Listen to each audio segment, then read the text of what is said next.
I never thought I'd be the type to throw a massive party for something like a wedding anniversary, but here we were, James and I, gearing up to celebrate 15 years together. Our story wasn't one for the fairy tales, but it was ours, filled with ups and downs, laughter, and the occasional shouting match over who forgot to take out the trash. Our anniversary was shaping up to be a bash like no other. We decided on a theme that was a bit out there, think vibrant, loud, and in your face, just like the love we had for each other. I found myself in a pink wedding dress that screamed more bubblegum pop star than blushing bride, while James was practically glowing in a suit so red, you'd think he'd stolen it from a flamenco dancer. "Look at us, Ella," James chuckled as he twirled me around in our living room. "We're a walking Valentine's Day card." I couldn't help but laugh. "Yeah, well, you love it. And you know this dress makes me look good." The doorbell rang, signaling the start of the chaos. Our place was soon filled with over 130 of our closest friends, acquaintances, and a few folks I swear I'd never seen before in my life. The music was loud, the drinks were flowing, and everyone seemed to be having the time of their lives. "Hey, Ella!" shouted my friend Liz over the din of the crowd. "I brought someone I want you to meet. This is Tina, she's a model." Tina was striking, with an air about her that screamed I'm used to being the center of attention. I could see why Liz was so eager to introduce us.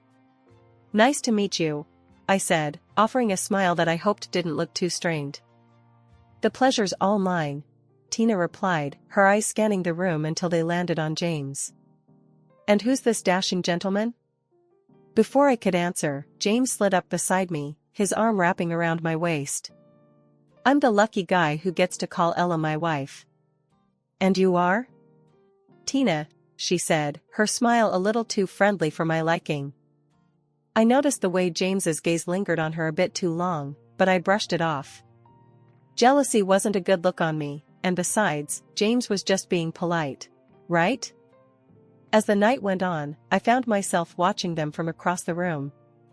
They were laughing about something, and I felt a twinge of something ugly in my gut. Shaking my head, I turned back to the group I was chatting with, determined not to let it bother me. As the night wound down, James pulled me aside, his eyes sparkling with a mix of excitement and something I couldn't quite place. "Babe, I've been thinking, what if we got ourselves something special for the anniversary? Something big, something like a new car." I raised an eyebrow. "A new car? James, you know we've got to be sensible with our spending." He was quick to reassure me. I know, but think about it. It's not just any car. It's a statement, a way to mark our 15 years. Plus, with your photography gigs and my job, we can handle it. What do you say?" After a bit of back and forth, his enthusiasm was infectious, and I found myself nodding in agreement.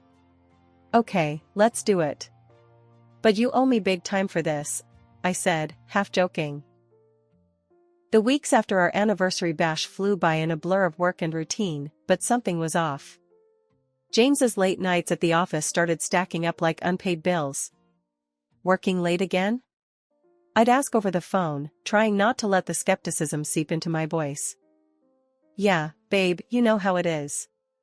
End of quarter crunch," he'd respond, his voice a mix of fatigue and something else I couldn't quite pin down. I wanted to believe him, really, I did. But doubt is like a small leak in a dam, ignore it, and before you know it, you're underwater. One evening, as I was putting away laundry, I found a receipt in the pocket of James's jacket. It was for a pair of earrings, the kind that you don't buy on a whim unless you're feeling particularly generous or guilty. My heart sank, but I shoved the receipt into my pocket, deciding to confront James about it later. When he finally came home, the clock had already given up on waiting and settled into the early hours of the morning. I was sitting at the kitchen table, the receipt lying between us like a challenge. "Care to explain this?" I asked, my voice steady, but my hands betraying me with their tremble. James looked at the receipt, then at me, his expression a mix of confusion and alarm. "Oh, that. It's, a surprise for you." "Yeah, a surprise," he stammered, his usual smooth talk failing him. "A surprise?" I echoed, the word tasting bitter. And you thought the best way to surprise me was to leave the receipt where I'd find it? He ran a hand through his hair, a sign I'd come to recognize as him gearing up to smooth things over. Babe, I wanted to get you something special, you know? To make up for all the late nights. I was gonna surprise you this weekend. I wanted to melt, to let his words wash over me and erase the doubt. But the nagging voice in my head wasn't having it. James, you think a pair of earrings can make up for the fact that you're practically a ghost around here? What's really going on? James sighed, the weight of the conversation pulling him down into the chair opposite me. Ella, I swear, there's nothing going on. Work's just been a nightmare, and I thought a nice gift would show you how much I appreciate you sticking by me. I studied him, searching his face for the truth. Part of me screamed to dive into the fight, to push until the dam broke, but another part, the part that remembered all the years of love and laughter, urged caution. Okay, James. I'll let it go. But just know, I'm not blind. If there's something you're not telling me, it's gonna come out sooner or later. James reached across the table, taking my hands in his. There's nothing, Ella. I promise. Just work being a pain in the ass. And you're right, I could have thought the surprise through a bit better. The next day, I found myself watching James, looking for signs that I'd either been right to worry or foolish to doubt. He was his usual self, affectionate and slightly annoying in the way that had first drawn me to him. But every time his phone buzzed or he laughed a little too loudly at a text, I felt that twinge of doubt again. Who's that keeping you so entertained? I asked during dinner, trying to keep my tone light and teasing. Just some guy from work. You know, office banter, James replied, his smile not quite reaching his eyes. Must be some banter, I muttered, pushing my food around my plate.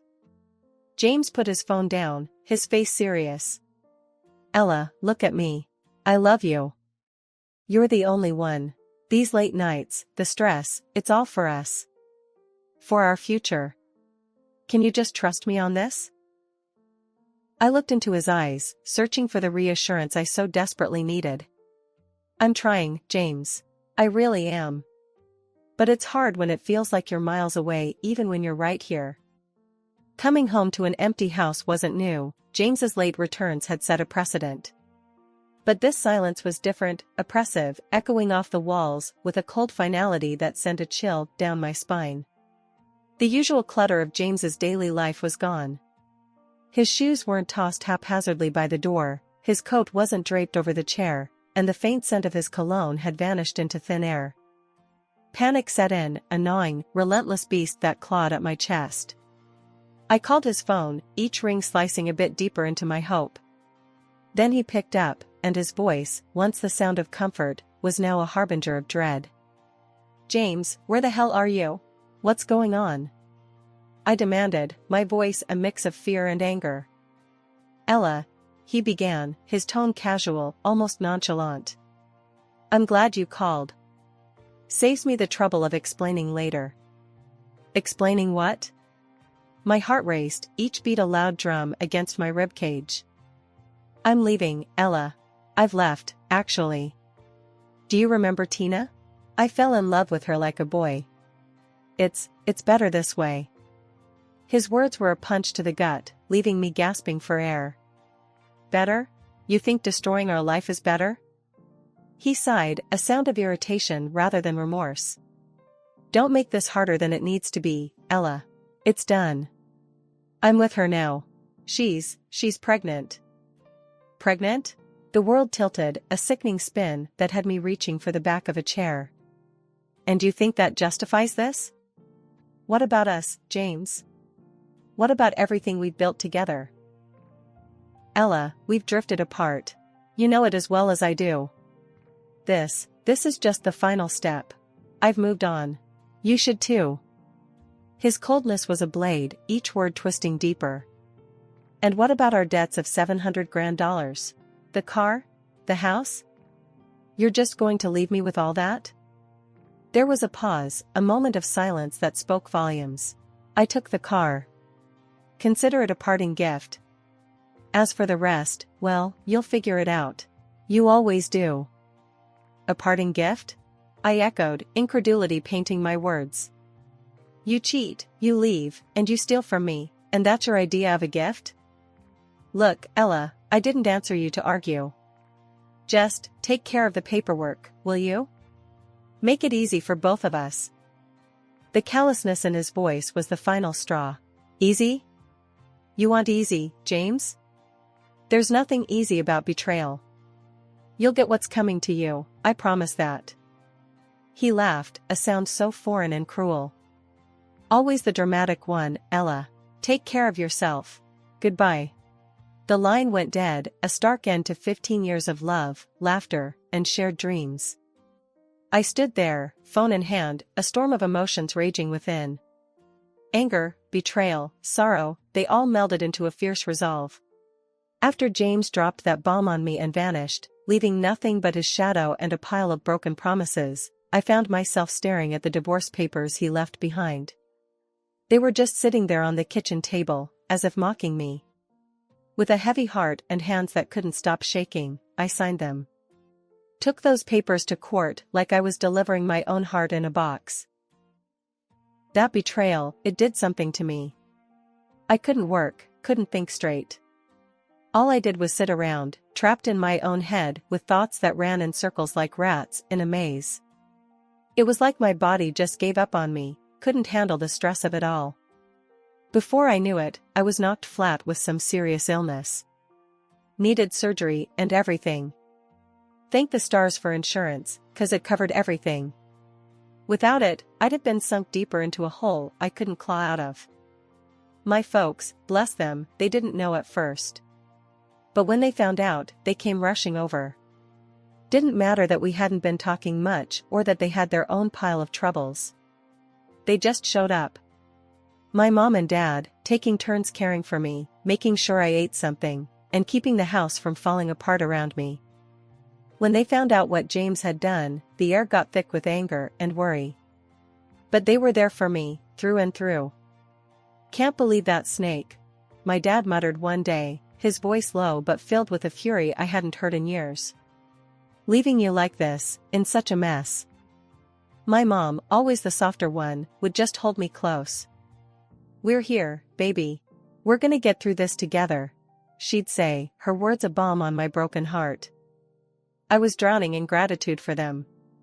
Without their help, I don't know how I would have made it. Slowly, with their support, I started pulling myself out of that pit of despair. Started feeling bits and pieces of myself knitting back together. It wasn't easy, getting back to work. First day back, I remember standing outside, my hand on the door, taking deep breaths like I was about to dive underwater. You can do this, I whispered to myself, over and over, like a mantra. Inside, it was like stepping into a different world. The familiar faces, the smell of coffee in the air, it was all the same, but I felt like I was seeing it from the other side of a glass wall. You good, Ella? One of my coworkers asked, eyeing me with a mix of concern and curiosity. Yeah, just getting back into the swing of things, I replied, forcing a smile that felt like it cost me everything. But day by day, it got a bit easier. The routine of work, the focus it demanded, it gave me something else to think about besides James and the colossal mess he left behind. My parents, they were my rock, my safe harbor in the storm. They saved me, in more ways than one. Just when I thought things couldn't get any crazier, Liz, yeah, the same one who unknowingly threw my life into a tailspin by bringing Tina around, gave me a buzz one lazy afternoon. Ella, you won't believe what I just found out, Liz blurted out, barely letting me get a hello in. I braced myself, not sure I was in the mood for more surprises. What's up, Liz? What did you find out now? That model, Tina? She was already pregnant when she met James at our party. James got played, big time. Liz's voice was a mix of shock and, oddly, a hint of satisfaction. I paused, letting the news sink in. A part of me, the part that was still nursing a broken heart and a bruised ego, couldn't help but feel a twinge of satisfaction. So, he left me for a lie? Can't say I'm sad to hear that. Right? But listen, Ella, this is your chance. You need to fight back, get what's yours. Have you thought about talking to a lawyer? Liz's tone turned serious, all business now. I hadn't, not really. The thought of diving into legal battles on top of everything else felt overwhelming. But Liz had a point. I guess it's worth a shot. I'll look into it, thanks, Liz. Finding a lawyer felt like stepping into another world. But I lucked out, finding one who didn't just see me as another case number. So, you're telling me the car, the one James took off in, it's in your name? The lawyer asked, his eyebrows raised in what I read as a good sign. Yeah, everything's in my name. The house, the car. I never thought he'd just bail on me like this. I explained, the reality of my situation settling in. The lawyer nodded, scribbling some notes. Good. That makes things a lot simpler. You have every right to that car, and the house. We can definitely work with this. But it wasn't enough to know I'd won. As I sat there, the reality of my situation sinking in, a plan began to take shape. James thought he could upend my life and ride off into the sunset with his mistress and my car. I don't think so. The day I walked into the police station, my heart was racing, but my resolve was ironclad.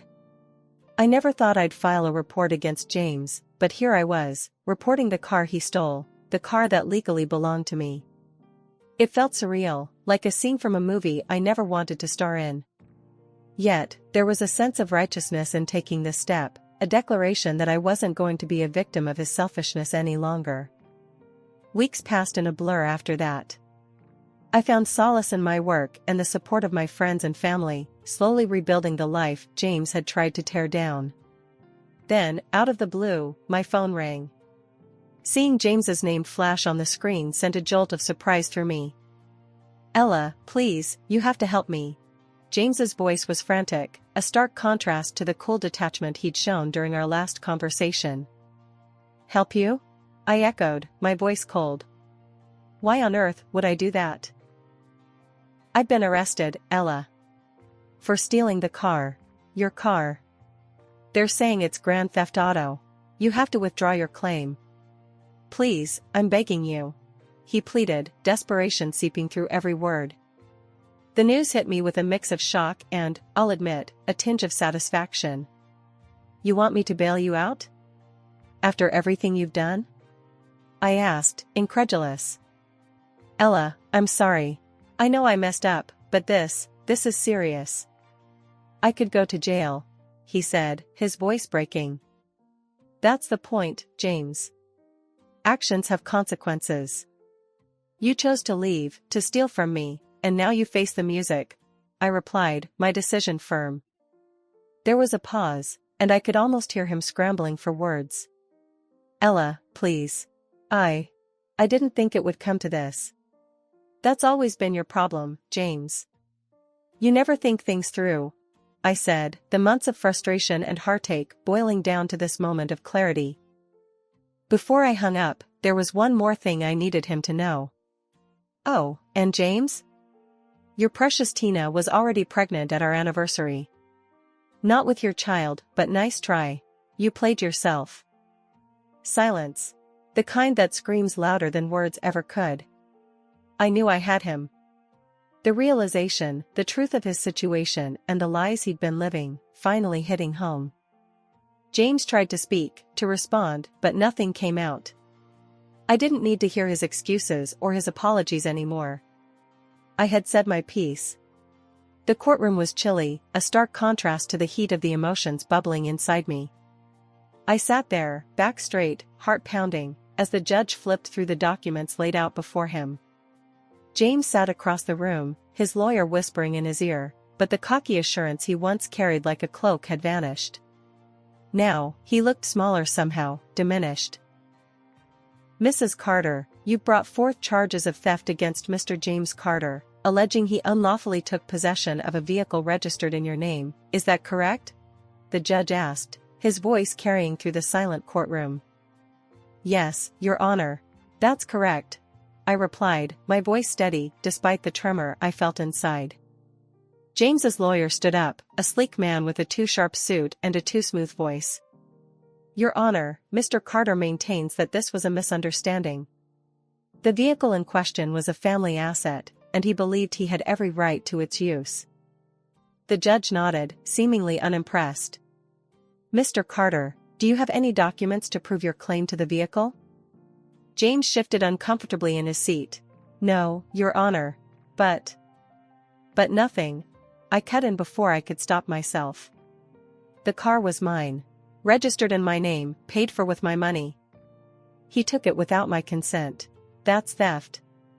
The room went quiet. The judge looked at me, then at James, his gaze lingering. It seems clear to me that Mrs. Carter has provided sufficient evidence to support her claim. Mr. Carter, your actions constitute theft. You unlawfully took something that didn't belong to you. James's lawyer tried to interject, but the judge raised his hand, silencing him. I'm ruling in favor of Mrs. Carter. Mr. Carter, you are to return the vehicle immediately to Ms. Foster and compensate for any damages incurred during this period.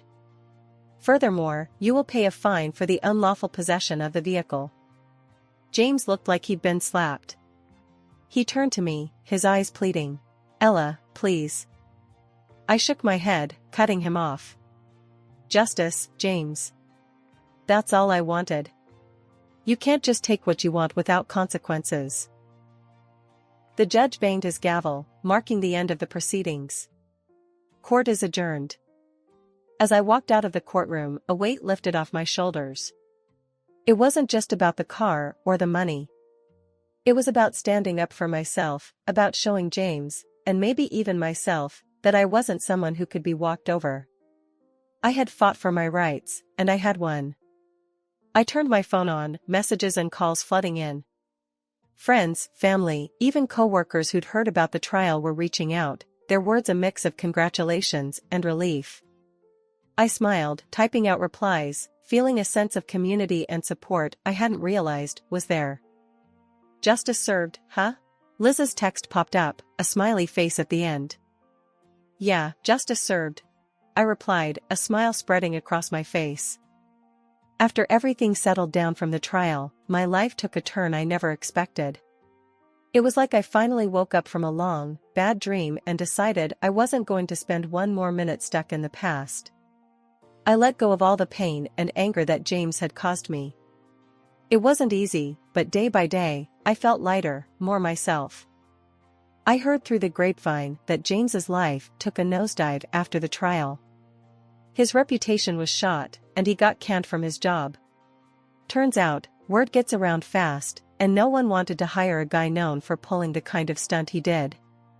Last I heard, he and that mistress of his called it quits. Karma's a real thing, I guess. One day, Liz dropped by my new place, her eyes wide as she took in the cozy setup. This is nice, Ella. Really nice. I smiled, handing her a cup of coffee. Thanks. Sold the old apartment and the car. Paid off every last cent of that loan.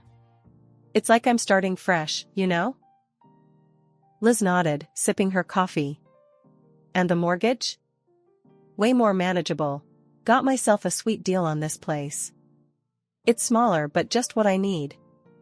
I took a deep breath, feeling genuinely content for the first time in ages. So, what's next for you? Liz asked, a curious glint in her eyes. I leaned back, a grin spreading across my face. Travel. I've got a list of places I want to see, and experiences I want to, well, experience. Life's too short to stay put. Liz laughed, clinking her cup against mine. That's the spirit. You deserve all the adventure and happiness in the world, Ella. And I did travel. I saw beaches with sand so white it hurt your eyes, cities buzzing with life and lights, mountains that touched the sky, and forests so quiet you could hear your own heartbeat. Each place I visited, I left a piece of the old me behind and found a bit of the new me waiting. During my travels, I'd often chat with fellow travelers, sharing stories and laughs. One evening, sitting around a fire on a beach somewhere I never thought I'd find myself, a guy with a kind smile and eyes full of stories asked me, what's the biggest thing you've learned from all your travels? I thought about it, the fire crackling, the waves whispering secrets to the shore. I learned that no matter how hard things get, there's always a way out, a path to something better. You just gotta be brave enough to take the first step. He nodded. Sounds like you've been through a lot. I smiled, the stars reflecting in my eyes. Yeah, but look at me now. Traveling the world, living my best life. Turns out, the toughest times really do lead to the best beginnings.